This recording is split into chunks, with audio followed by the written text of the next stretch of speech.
नमस्कार, न्यूज भारत मंच में आपका स्वागत है। मैं हूं जेपी और आइए देश भर की तमाम खबरों को एक झलक में जानते हैं।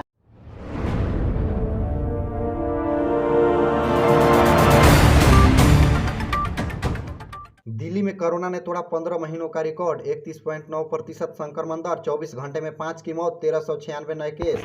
दिल्ली में कोरोना ने शनिवार को 15 महीनों का रिकॉर्ड तोड़ दिया। राष्ट्रीय राजधानी में शनिवार को कोरोना संक्रमण के 1396 नए केस सामने आए, जबकि संक्रमण की दर 31.9% रही, जो 15 महीनों में सबसे ज्यादा है। दिल्ली में पिछले साल 14 जनवरी को संक्रमण दर 30.6% थी। दिल्ली में बीते 24 घंटों के दौरान 5 संक्रमितों की मौत भी हुई है। स्वास्थ्य विभाग की ओर से जारी बुलेटिन के अनुसार दिन में कोरोना संक्रमितों की संख्या कुल आंकड़ा बढ़कर 20,21,593 हो गया है।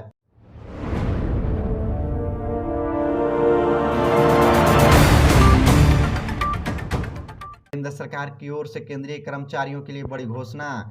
बीते महीने केंद्र सरकार ने केंद्रीय कर्मचारियों की महंगाई भत्ता यानी डीए और महंगाई राहत यानी डीआर में क्रमशः 4-4% की बढ़ोतरी की थी। इस बढ़ोतरी के बाद अब कर्मचारियों को 42% का भत्ता मिल रहा है।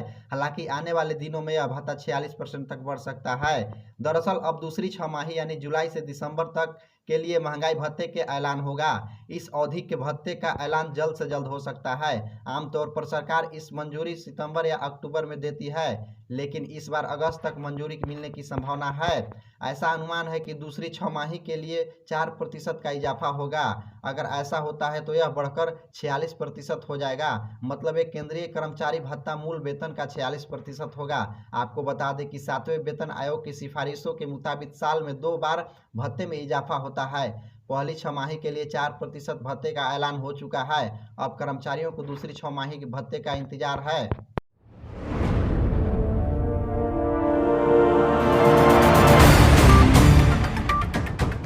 पुलवामा हमले को सत्यपाल मलिक ने बताया मोदी सरकार की लापरवाही का नतीजा। सोशल मीडिया पर हंगामा। जम्मू और कश्मीर के पूर्व राज्यपाल सत्यपाल मलिक ने जाने माने पत्रकार करण थापर को दिए एक इंटरव्यू में 2019 के पुलवामा हमले के लिए केंद्र सरकार को सीधे जिम्मेदार ठहराया है। उन्होंने आरोप लगाया है कि 2019 में कश्मीर के पुलवामा सीआरपीएफ के काफिले पर हुआ हमला सिस्टम की अक्षमता और लापरवाही का नतीजा था। उन्होंने इसके लिए सीआरपीएफ और केंद्रीय गृह मंत्रालय को खासतौर पर जिम्मेदार ठहराया है। उस समय राजनाथ सिंह गृह मंत्री थे। मलिक ने कहा कि सीआरपीएफ से सरकार से अपने जवानों को ले जाने के लिए विमान उपलब्ध कराने की मांग की थी, लेकिन गृह मंत्रालय ने ऐसा करने से इनकार कर दिया।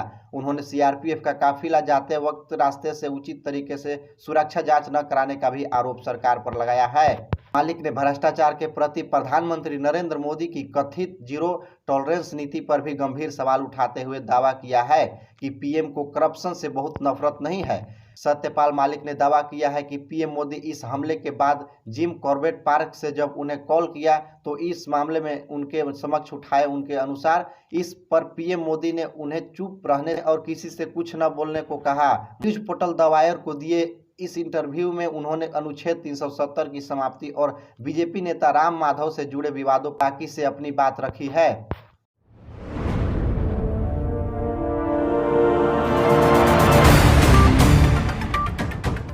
मल्लिकार्जुन खड़गे ने अरविंद केजरीवाल को फोन कर दिखाया एकजुटता। विपक्षी एकता का किया आह्वान। कांग्रेस नेता राहुल गांधी को लोकसभा की सदस्यता से अयोग्य ठहराए जाने के बाद अब कथित आबकारी नीति घोटाले मामले में दिल्ली के मुख्यमंत्री अरविंद केजरीवाल को केंद्रीय अन्वेषण ब्यूरो सीबीआई द्वारा समन किए जाने के विषय पर विपक्षी दल एकजुट नजर आ सकते हैं। सीबीआई द्वारा समन किए जाने के बाद कई विपक्षी नेताओं ने केजरीवाल के साथ एकजुट प्रकट की। सूत्रों ने बताया कि कांग्रेस अध्यक्ष मल्लिकार्जुन खड़गे ने शुक्रवार शाम केजरीवाल को फोन किया और एकजुट प्रकट की तथा दोनों नेताओं की यह राय थी कि 2024 के लोकसभा चुनाव के लिए व्यापक विपक्षी एकजुटता होनी चाहिए।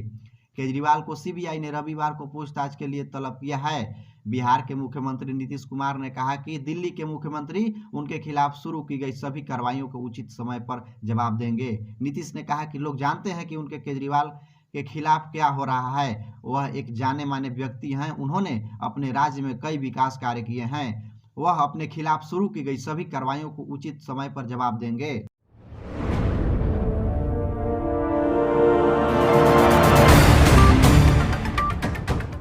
गुमला जिले को मिलेगा प्रधानमंत्री अवार्ड। सिविल सर्विस डे पर लोक प्रशासन में उत्कृष्टता कार्य का मिलेगा अवार्ड। पीएम मोदी के हाथों उपायुक्त लेंगे सम्मान। झारखंड गुमला जिले के नाम बड़ी उपलब्धि दर्ज होने वाली है। गुमला जिले के चयन पीएम अवार्ड के लिए किया गया है।